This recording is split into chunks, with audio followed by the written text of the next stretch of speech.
Hi friends, അസ്സാം വലൈക്കും. ബിസ്മി കിച്ചണിലോട്ട് എല്ലാ കൂട്ടുകാർക്കും സ്വാഗതം. ഇന്ന് നമ്മൾ വൻപയർ അഥവാ വെള്ളപ്പയർ വെച്ചിട്ടുള്ള ഒരു അടിപൊളി ഹെൽത്തി റെസിപ്പി ചെയ്യുന്നത് എങ്ങനെയെന്ന് നോക്കാം. എൻ്റെ നാത്തൂനാണ് കേട്ടോ ഇത് ഉണ്ടാക്കുന്നത്. ഞാൻ ആലപ്പുഴ പോയ സമയത്ത് എടുത്ത വീഡിയോ ആണ്. ഇനി ഇതിലേക്ക് ഞാൻ 250 ml കപ്പിൽ 1 കപ്പ് പച്ചരി കൂടി എടുത്തിട്ടുണ്ട്. പിന്നെ ഇതിലേക്ക് ശർക്കര എടുത്തിട്ടുണ്ട്. മധുരത്തിന് ആവശ്യമായ ശർക്കര, ഒരു വലിയ ഉണ്ട ശർക്കരയാണ് ഇന്ന് പൊട്ടിച്ചെടുത്തിട്ടുള്ളതാണ് കേട്ടോ. ഇതിലേക്ക് 1 കപ്പ് വെള്ളം കൂടി ഒഴിച്ചിട്ട് ഇതിവിടെ മെൽറ്റ് ചെയ്യാൻ വെക്കണം. അപ്പോൾ നമ്മൾ ഈ വൻപയർ കഴുകിയിട്ട് കുക്കറിലൊന്ന് നമ്മൾ ഇട്ട് കൊടുക്കണം കേട്ടോ. കുക്കറിൽ കുറച്ച് വെള്ളം എടുക്കുക. ഒരു 6 കപ്പ് വെള്ളമാണ് എടുത്തിട്ടുള്ളത് കേട്ടോ. ഇതിലേക്ക് നമ്മൾ ഹൈ ഫ്ലെയിമിൽ വെച്ചിട്ട് നമ്മൾ എടുത്തിട്ടുള്ള വൻപയർ ഒരു 15 മിനിറ്റ് കുതിർത്തെടുത്തതാണ്. എന്നിട്ട് നന്നായി കഴുകിയതിന് ശേഷം ഇതുപോലെ കുക്കറിലേക്ക് ഇട്ട് കൊടുക്കുക. ഈ സമയം കൊണ്ട് ഇവിടെ ശർക്കര ഇവിടെ മെൽറ്റായി വരുന്നുണ്ട്. കുക്കറിലേക്ക് അരിയും ഈ പയറും വൻപയറും ഒപ്പാണ് ഇട്ട് കൊടുക്കേണ്ടത് കേട്ടോ.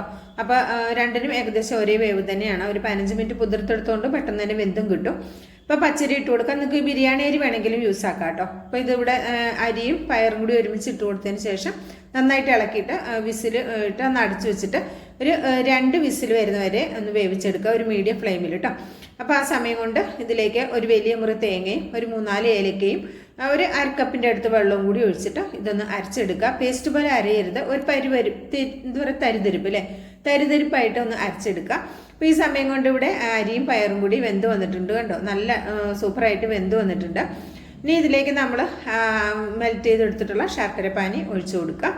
മധുരം നിങ്ങളുടെ ടേസ്റ്റിനനുസരിച്ച് ഒഴിച്ചു കൊടുക്കുക കേട്ടോ. അപ്പോൾ കുറച്ച് മധുരം ഉണ്ടാവും കേട്ടോ ഈ ഒരു വൻപയറിൻ്റെ ഈ ഒരു പായസം അരിയും കൂടി ഇട്ടിട്ടുള്ളത്. ഇത് പായസമായിട്ട് മാത്രമല്ല, ഇത് ബ്രേക്ക്ഫാസ്റ്റ് ആയിട്ട് ഉപയോഗിക്കാം, ഡിന്നറായിട്ട് ഉപയോഗിക്കാം, 4 മണിക്ക് സ്കൂളിൽ വരുന്ന കുട്ടികൾക്കൊക്കെ കൊടുക്കാൻ പറ്റിയ അടിപൊളി ഐറ്റമാണ്. ഇതിലേക്ക് മധുരം ബാലൻസ് ചെയ്യാൻ ആവശ്യമായ ഒരു 1/4 ടീസ്പൂൺ ഉപ്പ് ചേർത്ത് കൊടുത്തിട്ടുണ്ട്. പിന്നെ നമ്മൾ തേങ്ങയും ഏലക്കയും കൂടി ഒന്ന് അരച്ചെടുത്തത് അതും ഒഴിച്ചു കൊടുത്തിട്ടുണ്ട്. ഞാൻ മിക്സിയുടെ ജാറിലൊന്ന് ഒരല്പം ഒരു 1/4 കപ്പ് വെള്ളമോളം ഒന്ന് ആക്കിയിട്ട് അതുകൂടി ഒഴിച്ചു കൊടുക്കുന്നുണ്ട് കേട്ടോ. അപ്പോൾ ഇത് ഇത്രേ ഉള്ളൂ, വളരെ സിമ്പിളായിട്ട് ചെയ്തെടുക്കാവുന്ന നല്ല ടേസ്റ്റി ആയിട്ടുള്ള ഒരു അടിപൊളി ഐറ്റമാണ്. ഇത് ഞാൻ നേരത്തെ പറഞ്ഞ പോലെ ബ്രേക്ക്ഫാസ്റ്റ് ആയിട്ടും ഉപയോഗിക്കാം, അതുപോലെ നമുക്ക് 4 മണിക്ക് വേണമെങ്കിൽ കഴിക്കാം, അല്ലെങ്കിൽ ഡിന്നറായിട്ടും കഴിക്കാവുന്നതാണ്. ഇപ്പം ഞാനിതാ ഇതിലേക്ക് 1 ടേബിൾ സ്പൂൺ നെയ്യിലേക്ക് 1 ടേബിൾ സ്പൂൺ വരുന്ന കറുത്ത എള്ളൊന്ന് വറുത്തിട്ട് ചേർത്ത് കൊടുക്കുന്നുണ്ട്. നിങ്ങൾക്ക് തേങ്ങാക്കൊത്തൊക്കെ വറുത്തിട്ട് വേണമെങ്കിൽ ചേർത്ത് കൊടുക്കാം, അണ്ടിപ്പരിപ്പ് മുന്തിരിയൊക്കെ വേണമെങ്കിൽ ഇട്ട് കൊടുക്കാവുന്നതാണ്, വറുത്തിട്ട് കൊടുക്കാം. അപ്പോൾ ഇത്രേ ഉള്ളൂ, വളരെ സിമ്പിളായി ചെയ്തെടുക്കാവുന്ന ഒരു അടിപൊളി റെസിപ്പിയാണ്. ഇഷ്ടമായിട്ടുണ്ടെങ്കിൽ ട്രൈ ചെയ്ത് നോക്കി അഭിപ്രായം അറിയിക്കണം. ലൈക്കും ചെയ്യണം. ബിസ്മി കിച്ചൺ എന്ന യൂട്യൂബ് ചാനൽ സബ്സ്ക്രൈബ് ചെയ്താൽ കാണുന്ന എൻ്റെ എല്ലാ പ്രിയ കൂട്ടുകാരും ഒന്ന് സബ്സ്ക്രൈബ് ചെയ്ത് അടുത്ത് വരുന്ന ആ ബെല്ലൈക്കണം ഒന്ന് എനേബിൾ ചെയ്ത് വെച്ചാൽ നമ്മളിടുന്ന വീഡിയോസിൻ്റെ നോട്ടിഫിക്കേഷൻ ഞങ്ങളിലേക്ക് കറക്റ്റായിട്ട് എത്തും കേട്ടോ. ഇതേപോലെ ആരെങ്കിലും പായസം റെഡിയാക്കി നോക്കിയിട്ടുണ്ടെങ്കിൽ തീർച്ചയായിട്ടും അഭിപ്രായം അറിയിക്കാനും മറക്കരുത്. ഒരു പ്രാവശ്യമെങ്കിലും റെഡിയാക്കി നോക്കുക, എല്ലാവർക്കും ഇഷ്ടമാവുന്ന നല്ല സൂപ്പർ ടേസ്റ്റ് ആയിട്ടുള്ള അടിപൊളി റെസിപ്പിയാണ്. ഇൻഷാ അല്ലാഹ് അടുത്ത നല്ലൊരു അടിപൊളി വീഡിയോ ആയിട്ട് എത്തുന്നതായിരിക്കും. എല്ലാ കൂട്ടുകാർക്കും നന്ദി, നമസ്കാരം.